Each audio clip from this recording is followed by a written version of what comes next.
There's a lot of videos online on how to write song lyrics, how to write music, specific pieces of music, like how to write a chorus, how to write a verse, how to write backing harmonies. Those are very specific tactical things you need to make some music. But I haven't seen many videos that explain how to write an entire album, like strategic kind of videos. This is the one. And by the way, I'm Vadusha and I'm the greatest expert in songwriting in the entire world, and maybe even on YouTube. Jokes aside, I've written quite some music. I have many albums in Russian language. And if on any of the musical streaming platforms you search for this, you'll find my work. You can copy it in the description and paste it in your musical platform search bar, because you won't find my music any other way but looking for it using Cyrillic letters. And as you see, I struggle a bit speaking English. It's not my first language, and the challenge I have is to write an album in English, so that you could find me using Latin alphabet. Of course, the hardest part switching from one language to the other is writing lyrics, because the music won't change at all, it's just music. But the lyrics will, and that's a skill I want to develop, because I've really mastered lyrics writing in Russian, and I want to try and do it in English to reach you guys, potentially access broader audiences worldwide. And I'm going to show you the workflow I follow to make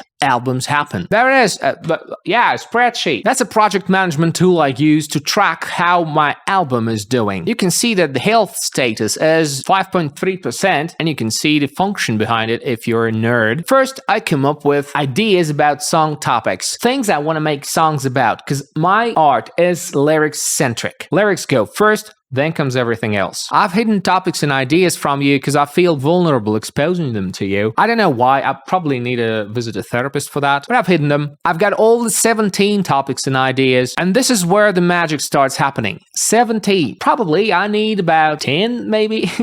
But I got 17 because this takes quite some time. I'm pretty sure I'm gonna finish way into 2024, and it's like over a year of work. By the end of the work, you feel kind of burnt out, and you might not want to write 14th or the 17th song. No matter how many songs you plan, you're gonna write less for sure, I promise you. You're gonna get bored, burnt out, you're gonna feel lazy, you'll procrastinate your way out of writing all of these.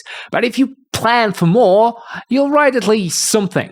I'm hoping I'll write at least 10 of them. I got already 5 lyrical pieces ready, and I have one in the associations phase, and I'll explain the phases a little bit later on. So what I did, I drafted a mind map with myself in the center, and things that worry me around myself. Branched out from me, thinking, associating, and I was aiming at what matters to me today. What makes me emote, makes me cry, makes me laugh, makes me sad. So these things are listed, and there was like 30 or 40-ish of them. And I picked the top 17 I liked the most, the things that touch me, make me want to write a song about them. If I were Taylor Swift, this could be a list of boyfriends I broke up with. Then comes the title, and the title is different from the idea, because the idea may be really vague. Like one of those ideas is that violence is not the means you could use to bring your point across. Kind of vague. Too many words for a title. So a title is something short. Normally the lyrical hook goes in the title. It's supposed to make the song recognizable. That's why it's different. That is what I'm gonna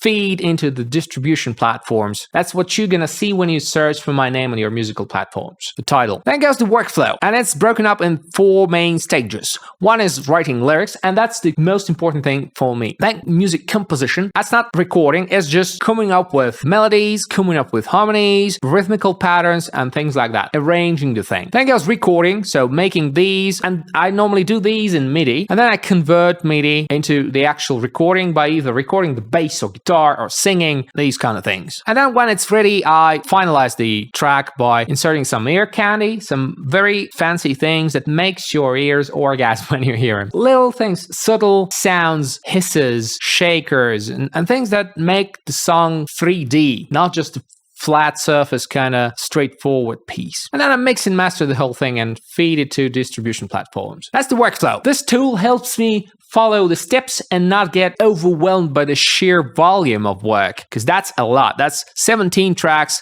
times 13. I can't even calculate. I need a function for that.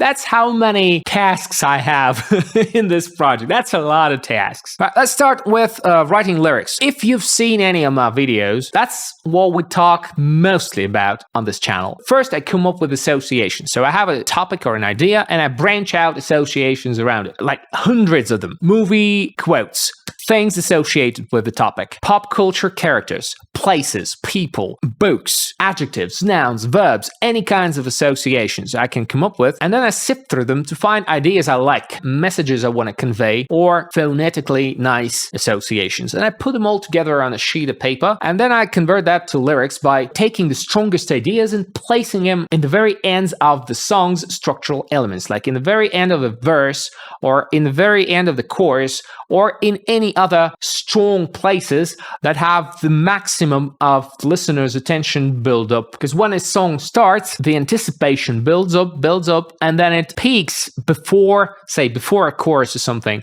or before a breakdown. And that's where the attention level is the top. And that's where you want your key messages, key ideas, key punchlines to be. You place them strategically all over the song, and then you rhyme backwards, filling the previous lines with something hopefully connected to the original topic, but that's not always the case. So you build the song up, you come up with raw lyrics. Why I say raw lyrics? Normally the result looks like a piece of lyrics. Okay, but I never use these lyrics. I have a different step called editing. If you have your lyrics unedited, the syllables are uneven. Number of verses may be too much. So you might want to edit your lyrics. And I have an entire video on that. But to sum it up, you let it sit for quite a bit. I wrote these first pieces like a couple of months ago, and back then I felt emotionally connected to those. It was very hard to edit them because of the feeling of vulnerability of having to change things. And oftentimes you have somebody help you with that, have an external view so that you're not too attached to things being changed, because it's psychologically very, very hard to let someone change your lyrics. And by distancing yourself from those lyrics, either by having an experienced friend review them or distancing in time, it helps edit with a cold mind. You don't associate yourself with the piece of lyrics anymore, and it's easier for you to edit them. So once that's done, you have a finalized version of whatever your lyrics are. And that's when I start applying musical things to those. So I write a harmony, I write chord progressions that work well with the lyrics. Those are very random usually, and you can find a bunch of videos online explaining you how to do this. Then once I have the chords, I write melody on top of that using the lyrics. That's why I need lyrics first, because you use the actual syllables to have the notes in the melody. It helps a lot. Otherwise, how do you know how many notes you're going to have in the melody if you don't have the syllables? Or you will have to write lyrics on top of the melody, and that's way harder than writing the melody against the lyrics. Once I have that, I usually write additional melodies that complement the main vocal melody, either to counterpoint it or back it up, having a vocal pack of like 3 to 5 voices with thirds, fifths, probably sevenths sometime. I'm not a very good harmonist. I go with default options always. Normally those are the thirds. And then I program the rhythm section, and it all comes together as a very, very raw draft song. Once that's ready, I record the bass. Bass is always the first thing I record because it's easier to sing and play the guitar on top of the rhythm section. If you don't have a solid rhythm section, it's kind of harder to embed that groove. You can play to the metronome without all of those rhythmic elements, but it's harder to put your emotions in the track unless you have the groove ready. So I first record the groovy things, then guitars, and I normally improvise guitars on top. I don't pre-think them. Sometimes I do when the song is guitar-centric, but normally I just come up with something on the spot. And then record vocals on top of that. And recording vocals depends on time availability, because singing is very loud and it bugs my family. Whenever my daughter is at school or my wife is at work, that's the time I record vocals. And even if I don't have these recorded, I still record vocals if I have time. Timing is key there, so I record everything. Once that's done, the song is ready to be finalized, and I've told you about that already. So you put some fancy things in there and you mix and master the whole thing. And I'm not being completely honest when I tell you I write music after I write lyrics. And also, I normally promote the approach when you have a specific stepwise algorithm to everything, including writing songs.